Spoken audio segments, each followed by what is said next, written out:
pessoal, tudo bem?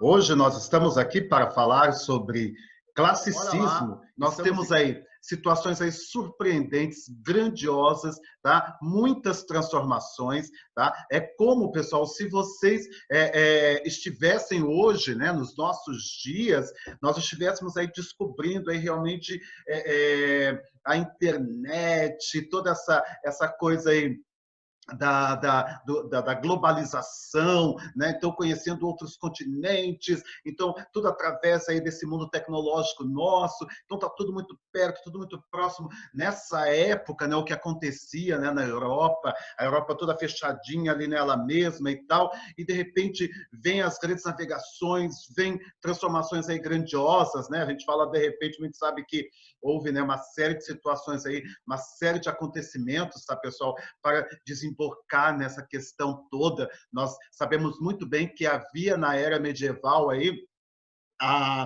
o teocentrismo, então tudo era ali dominado e era direcionado, né, pelo pensamento religioso.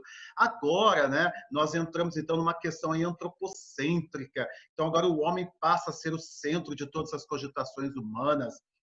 A ciência, né? Então ela vai ser valorizada. Então vem aí o pensamento filosófico, o pensamento científico, a razão sobrepondo-se à emoção. Então nós estamos num momento aí de muitas transformações, tá? Muitas modificações. Estamos expandindo. Então isso é importantíssimo, tá, pessoal, para essa propensa, gloriosa e grandiosa, né, manifestação literária. Nós sabemos muito bem que o classicismo ele faz uma volta, tá, pessoal, ao período grego, ao período romano. Por isso é muito importante você perceber o seguinte, tá? Presta bem atenção aqui no professor Palmares, tá bom? Para que você vá entendendo. Aliás, deixa eu já fazer um parênteses aqui logo de início, tá, pessoal? Vá se inscrevendo aí no meu canal, tá bom? Isso é muito importante, tá? Para que eu consiga me manter aqui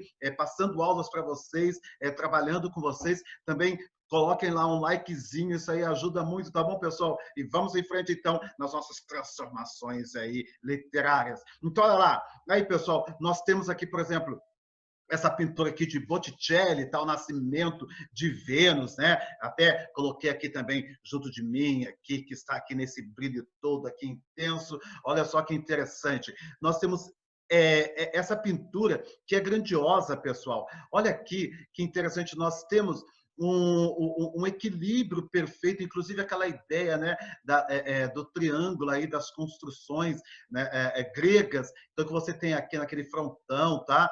Você tem as linhas retas bem definidas, tá, pessoal? Olha, vão acompanhando aqui comigo que é bem interessante e vocês vão vendo elementos aí da antiguidade.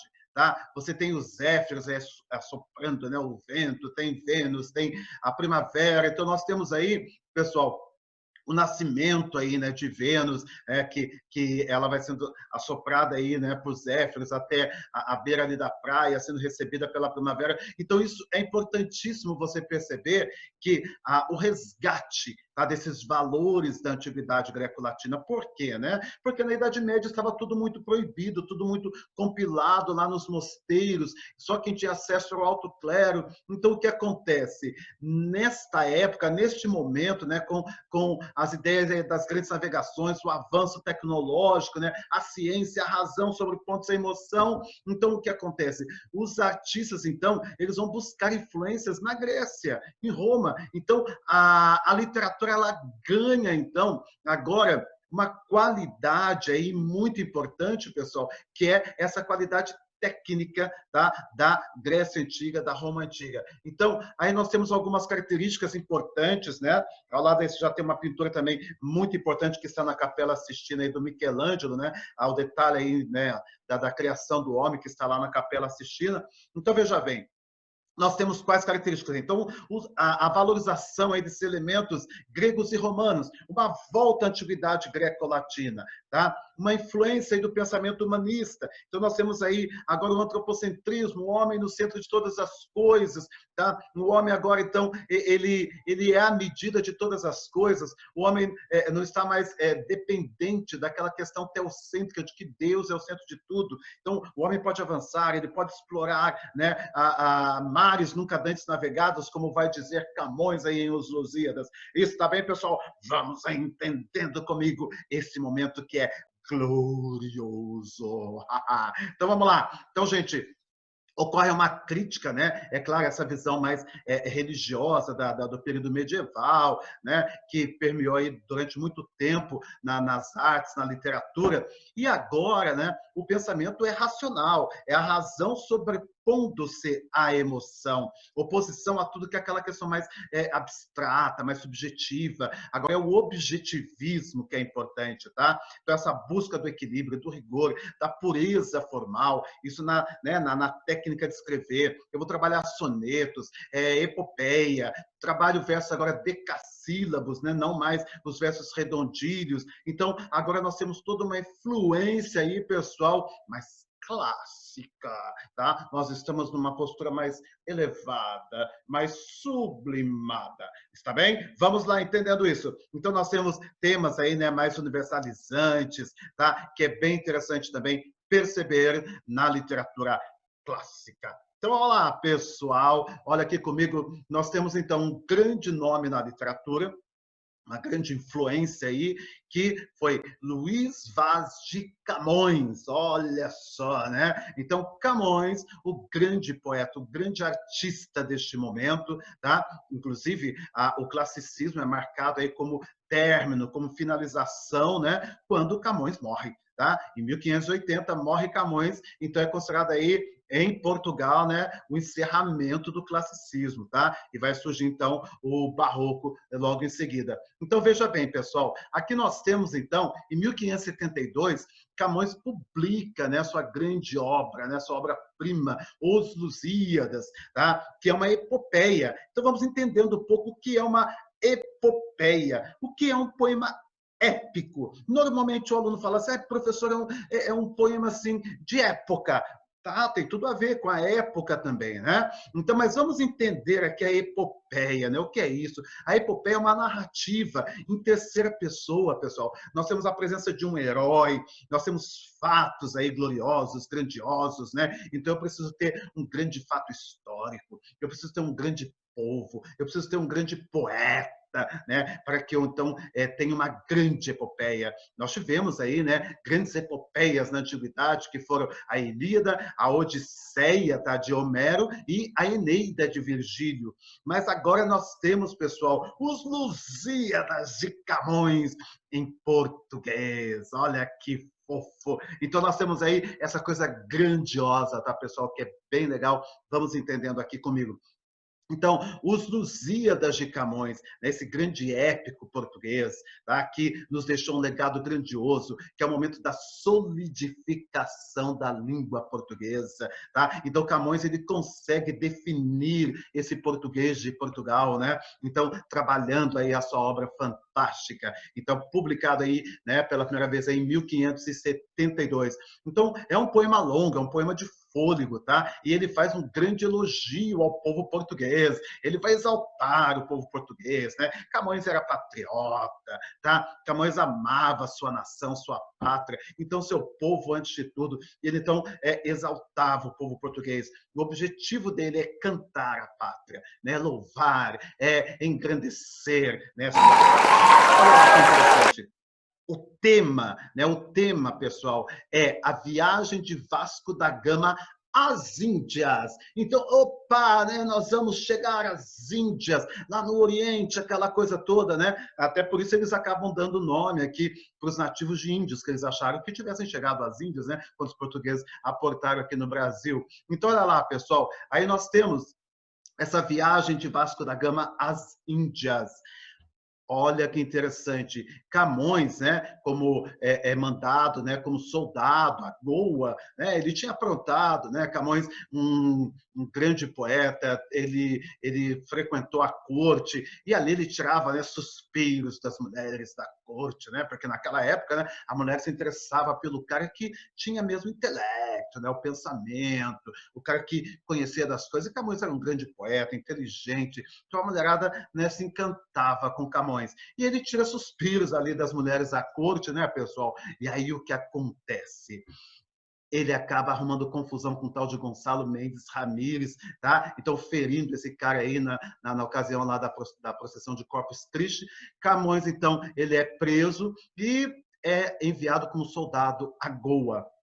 Tá? Então ele refaz essa viagem aí toda de Vasco da Gama, né, às Índias, e nesse momento então ele tem esse insight glorioso de escrever os Lusíadas, tá? Então escreve essa obra gloriosa, aí tem aquela lenda maravilhosa, né, de que Camões, né, já está voltando, né, com o livro todo já escrito, está lá voltando no navio com uma namorada maravilhosa, linda, que ele encontrou, né, no Oriente, chamada Dinamene. Olha que nome lindinho para você colocar no seu cachorrinho. Então isso amor, né? Então nós temos aí a Dinamene, né? Então ele veio com essa namorada e o que acontece, né? O navio está à deriva, ele está naufragando e Camões então fica na iminência de salvar o livro, salvar Dinamene. E quem ele salvaria, né? Camões, quem salvaria? Pessoal, vamos pensar aqui juntamente comigo, por favor! Vamos entender isso aí.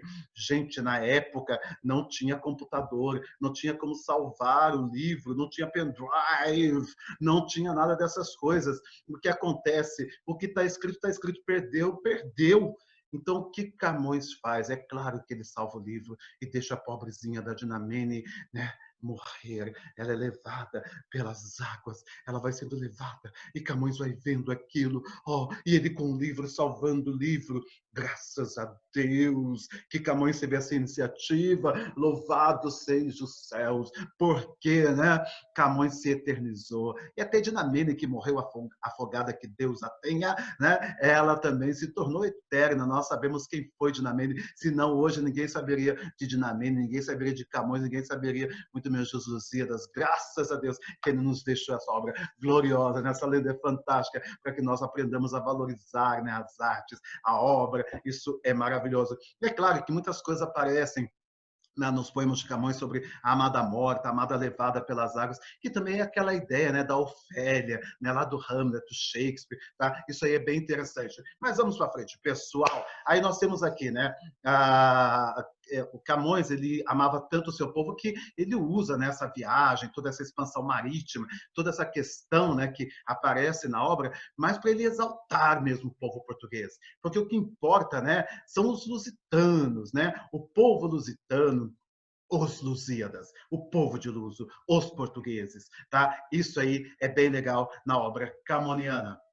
Então, gente, a obra, né, seguindo todo um padrão aí clássico, né, todo um padrão de influência grega, tá? A obra, pessoal, ela é simplesmente montada nesse padrãozinho maravilhoso, grandioso, tá? Que é o quê? 5 partes e 10 cantos. Olha só que interessante, pessoal. 5 partes e 10 cantos. Os cantos são a mesma coisa que capítulos. E as partes, tá, pessoal? Cada parte tem uma definição bem interessante e que eu passarei a comentar com vocês. Então, hoje eu tenho que usar uma linguagem muito mais clássica. Isso tá bem? Então, prestem muita atenção, que passarei a comentar com vocês. Vocês viram que eu dei uma paradinha ali, né? Porque eu sou meio lesado, tá, pessoal? Então, eu já olhei e falei, ai meu Deus, será que eu tô gravando? Não, não. Aí eu vi que estava gravando. Então, vamos continuar. Gente, 5 partes e 10 cantos. Olha lá. Então, nós temos a primeira parte, a proposição. É o que se pretende cantar, é o que se pretende narrar, né? O que, eu vou falar do quê? Eu vou exaltar o quê? Eu vou falar sobre o quê? Então, é como se fosse uma redação, né? Eu ponho lá a minha introdução, então eu vou discutir sobre o quê, eu vou, né, vou desenvolver sobre o quê, eu vou falar sobre o quê. Então, é essa proposta aí, né, da primeira parte, que é a proposição. posição. O que se pretende narrar, né? Aí que Camões vem com aqueles versos maravilhosos, né? As armas e os barões assinalados que da ocidental praia lusitana por mares nunca dantes navegados passarem além da Taprobana em perigos e em guerras esforçados. Bem mais lhes prometia a força humana, e entre gente remota edificaram novo reino que tanto sublimaram, né? Então Camões, ele quer, né, realmente exaltar o povo português. A proposta é esta. A invocação, a segunda parte aí, né? Pede-se inspiração às ninfas, pessoal, do rio Tejo. Olha só que interessante, Camões não vai pedir inspiração a uma ninfa grega, romana, não. Ele pede uma inspiração às ninfas do rio Tejo, às Tágides. E vós, Tágides minhas, pois criado tendes em mim um novo engenho ardente, dar-me hoje um estilo grandílico e corrente, e que de vossas águas Febo ordene, que tenho invejas de Treme. Olha só que Camões maravilhoso. Então, pessoal, isso é muito legal, tá? Então, veja bem, ele vai pedir inspiração artística às ninfas do rio Tejo. Camões vai dedicar o poema, né? Ele vai, então, dedicar esse poema maravilhoso a quem? A Dom Sebastião. Né? Dom Sebastião, aquele rei menino, tá, que some na Batalha de Alcaçequibir em 1578, né? Some, né? Morreu, claro. Né? Aí o que acontece, né? Dom Sebastião some ali na Batalha de Alcaçequibir e o povo português começa então a cultuar, né? Dom Sebastião, ele é o Messias, aquele que voltaria e tornaria Portugal grande potência, tá? Então, gente, isso é bem interessante, dar-se aí o culto, né, a Dom Sebastião, o sebastianismo, que depois até o grande, né, Padre Antônio Vieira, no Barroco também, né, defende essa ideia sebastianista. Bom, aí nós temos a narração, pessoal. A narração, essa parte mais longa do poema, essa parte aí que você trabalha mais, essa parte que você está desenvolvendo mais ideias, isso é muito interessante. O que acontece? A narração, ela é em média res. O que é isso, professor? O que é isso? Deixa eu até mostrar minha carinha para vocês. O que é isso, professor? O que é em média res? Eu tenho que saber latim para o Enem, eu vou ter que saber latim, professor, e agora não. Calma, calma, calma, que tudo se resolve, tá, pessoal? Então, uma narrativa em média res, pessoal. Estou compartilhando novamente. Olha lá, estou ficando muito bom nisso. Pessoal, então é o seguinte, em média res significa no meio do caminho, tá bom? No meio do caminho. Isso aí é muito legal para você entender, tá? Por quê? Porque os portugueses, né, eles já empreenderam viagem, eles já estão navegando, já estão lá no meio do mar, em pleno Oceano Índico, ocorre lá uma disputa entre os deuses, né? O povo português é tão importante na visão camoniana, mas é tão importante, pessoal, que a coisa rola da seguinte forma, tá? O povo português está sendo direcionado. E aí o que acontece? Os deuses se reúnem no Olimpo. Pensa lá, né, nesses filminhos que vocês veem sobre deuses gregos, tá? Essa coisa toda aí que aparece, que é bem interessante. Então, aí você vai ver o seguinte: os deuses se reúnem no Olimpo para decidir o destino dos portugueses, se eles devem ou não chegar às Índias. E aí, pessoal, é claro, né? Vem Baco, Netuno, eles se opõem, eles não querem saber. Baco, porque é o deus adorado na Índia, né? E ele é respeitado. E os portugueses vão chegar com o deus dele cristão, né? E opondo-se aos deuses pagãos. Né? Aí o que acontece? Não, esse povo tem que morrer. Aí o que vai acontecer, né? O Netuno também se junta a ele. Não, eles estão ultrapassando os limites marítimos. Não, de forma alguma, tem que morrer. Aí vem Marte, o deus da guerra. Vem Vênus, né? A deusa do amor, maravilhosa. Então eles vêm e falam: não, não, os portugueses, né? Marte defendendo, são guerreiros, são fortes, destemidos, aquela coisa toda. E Vênus é um povo de língua apaixonante, é um povo poeta, Então defende os portugueses. Bom, o que rola é que eles vão acabar brigando aí, tá? E aí a Baco e Netuno vão armar ciladas para os portugueses, né, no oceano, no mar, aquela coisa toda, e é preciso que Vênus, Marte, né, acione as Nereidas e toda aquela coisa, e aí eles vão salvar a navegação que estava quase afundando, né, e salvam, e ela vai aportar em Melinde. Quando chega em Melinde, então olha lá, ele já saiu em viagem. Chegaram em Melinde é que começa então a narrativa. Porque Vasco da Gama é recebido pelo rei de Melinde e ali então ele começa a contar a história do povo português, desde a sua formação, né, até o momento que eles chegaram ali. Olha o que é, gente, em média res. Entender o caminho que eu fiz para explicar para vocês em média res. Então, isso é uma narrativa, né, já no meio do caminho. Ela vai se iniciar no meio do caminho. Belezinha, pessoal? Vamos entendendo então isso. Dentro, então, dessa narrativa em média res, né, vão aparecer aí os episódios grandiosos, né, famosos, maravilhosos. Eu vou citar aí uns três para vocês rapidamente, tá? Então nós temos aí o grande episódio aí do Velho do Restelo. É um episódio que traduz muito a questão, né, que estava vivendo, né, que os povos estavam vivendo nesse momento, né? A Europa estava vivendo nesse momento, que é essa questão da Idade Média se opondo ao classicismo. Então o velho aparece ali na praia, né, do Restelo, e ele começa a gritar, a achar ruim, porque os portugueses estão empreendendo viagem, estão abandonando, né, suas terras, estão deixando o povo sozinho. Então o que acontece? Né? É como se a Idade Média estivesse dizendo não, não avancem, não vão explorar outras terras, não, não, nada disso. Né? A terra é plana, a terra é quadrada, não, não, vocês vão cair num grande abismo, vai ter serpente marinha, não, não faça isso. Né? Então ele começa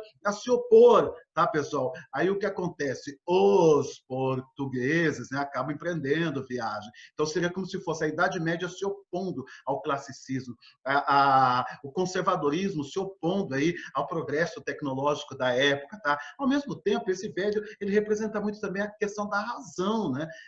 Essa questão mais racional, menos emotiva, menos sentimental, sabendo, é claro, né, que o povo, os tripulantes, né, todos aqueles navegantes, eles estavam saindo a troco de ouro, a troco de riqueza, a troco de fama, a troco de glória, é o que o velho vai dizer. Então, também ele representa essa razão. E isso é tão interessante que é um episódio muito pessimista, tá? Ele não poderia ser assim, né? Uma epopeia tem que ser sempre de elevação, mas Camões faz a epopeia dele que ele quer, tá bom? É dele, acabou.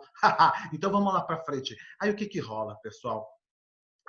Esse velho do Restelo, ele acaba falando mesmo do povo ficar sozinho, poder cair em mãos inimigas, né? O que vai acontecer depois em 1580, quando Portugal cai aí, né, em mãos espanholas, né? Bom, pessoal, o que vai acontecer? Nós temos aí o episódio do Velho do Restelo. Aí tem um outro episódio que é bem legal aí, que é o episódio apaixonante, né? É um episódio lírico, aí outra coisa que não deveria ter, porque é um poema épico, uma narrativa em terceira pessoa, né, pessoal? Mas, eu já disse, a epopeia é de Camões, ele faz o que ele quiser.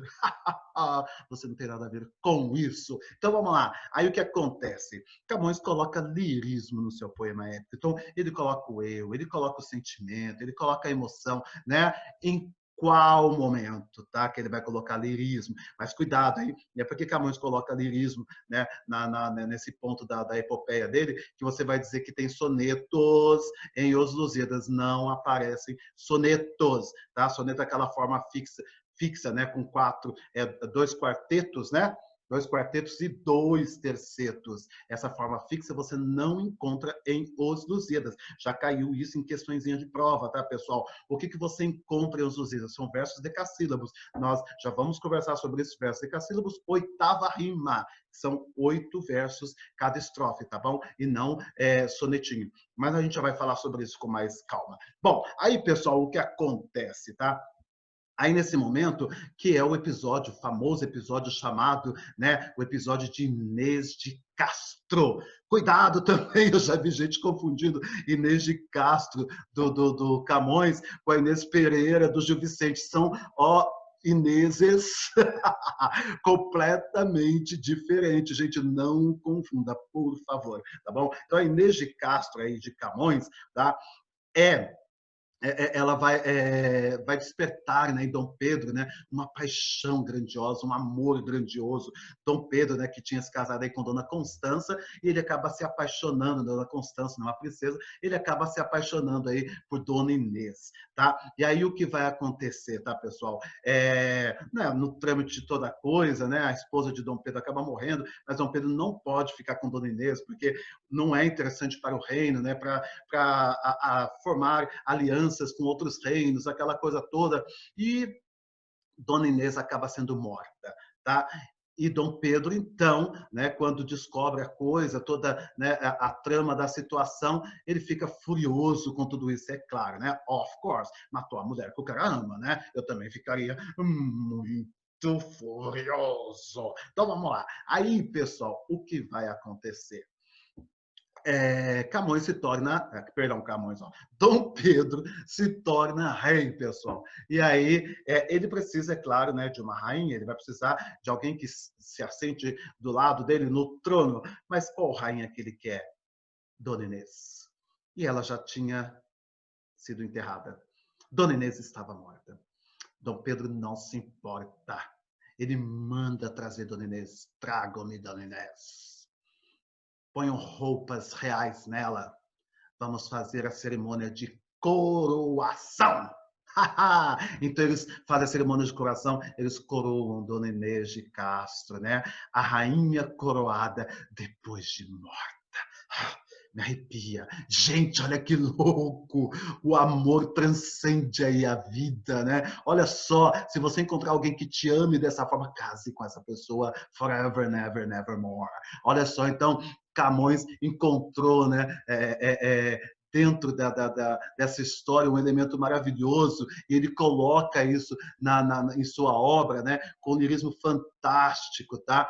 E, gente, isso é muito interessante, porque nós temos aí, é claro, uma visão desse momento, que era esse casamento, né, feito por conchavos, esse casamento feito aí por interesses, tá? De Estado, né? O que vale é o interesse do Estado e não o interesse do indivíduo, tá? Mas aí, ao mesmo tempo, Camões prova que o amor supera tudo, o amor está acima de tudo. Olha, que maravilhoso, pessoal. Você tem que ler, tá bom? Vamos para frente. Aí um outro episódio aí que é bem interessante, o episódio do gigante Adamastor, pessoal, esse eu acho também fascinante, que é Adamastor, né, uma grande prosopopeia aí do Cabo das Tormentas, né, hoje chamado Cabo da Boa Esperança, que ninguém nunca tinha ultrapassado, ninguém nunca tinha vencido. Os portugueses vencem-se Adamastor, vencem o Cabo das Tormentas, né, isso é muito legal aí na epopeia, né, nos Lusíadas. Então, Adamastor, né, ele é aquele gigante de pedras no meio do mar, que aparece ali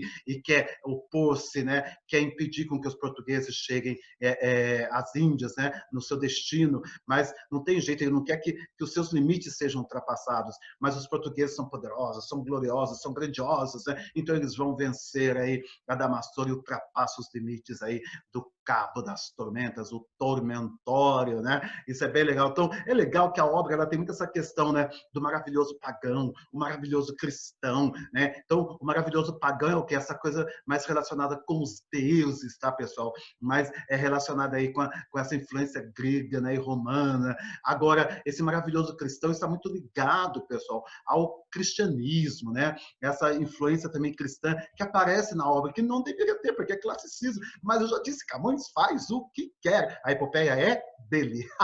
Então vamos lá, pessoal. E tem um outro episódio que é maravilhoso, eu ia falar três, né? Vou citar só mais um assim rapidinho, que é, pessoal, a Ilha dos Amores. A Ilha dos Amores, né? Então, Vênus muito satisfeita, porque os portugueses já tinham, né, aprendido sua viagem, tinham chegado onde queriam e tudo mais, estavam voltando agora, né? Então, vou dar um presentinho para os portugueses. Ela faz com que com que eles aportem na Ilha dos Amores, sejam recebidos pelas ninfas todas maravilhosas, né? Sexy, aquela coisa toda, né? Lindas. E aí, Vasco da Gama é recebido pela grande ninfa Tétis, né? Por quem Adamastor, né? Tinha se apaixonado e ela não quis nada com ele, tá? Mas agora os portugueses, né? Eles têm acesso à ninfa Tétis, eles têm acesso às ninfas, né? Que estão ali na Ilha dos Amores, eles têm acesso à comida dos deuses, né? Porque é servido para eles banquetes ali na Ilha dos Amores. Então, é um momento assim super erótico, sensual, tá? Camões enche de sensualidade e erotismo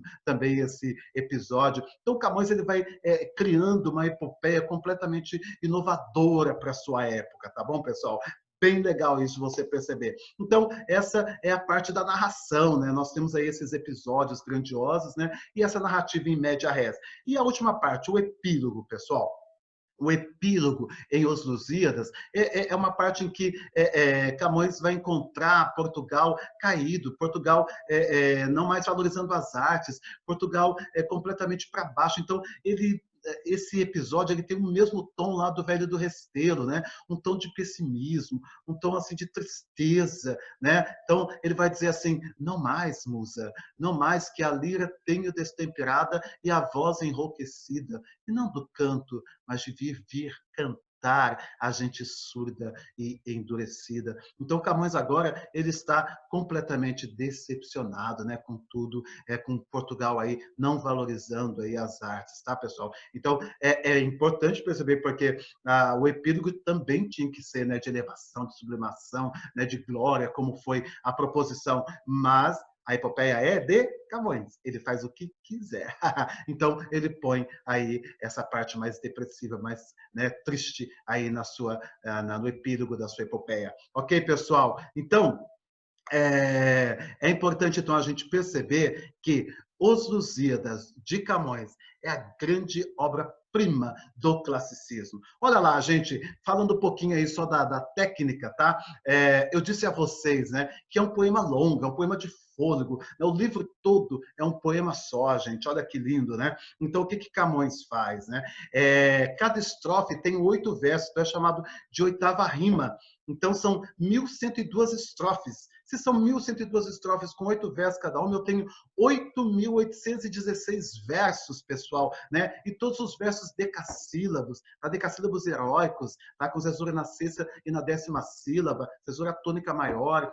Pessoal, com esquema de rima, A, B, A, B, A, B, C, C. Então, isso é fantástico, tá? Já mostro isso aqui rapidamente para vocês, para nós irmos encerrando a nossa aula aqui de hoje. Olha só, então, aqui, esse trecho até que eu citei para vocês lá. As armas e os barões assinalados, que da ocidental praia lusitana, por mares nunca dantes navegados, passarem da além da Tapana, em perigos e guerras esforçados, mais do que prometia a força humana, e entre gente remota edificaram novo reino que tanto sublimaram. E também as memórias gloriosas daqueles reis que foram dilatando a fé ao império e as terras viciosas de África e de Ásia andaram devastando. E aqueles que por obras valerosas se vão da lei da morte libertando, cantando espalharei por toda parte, se a tanto me ajudar o engenho e a arte. Olha só que interessante. Se você separar aí as sílabas métricas, pessoal,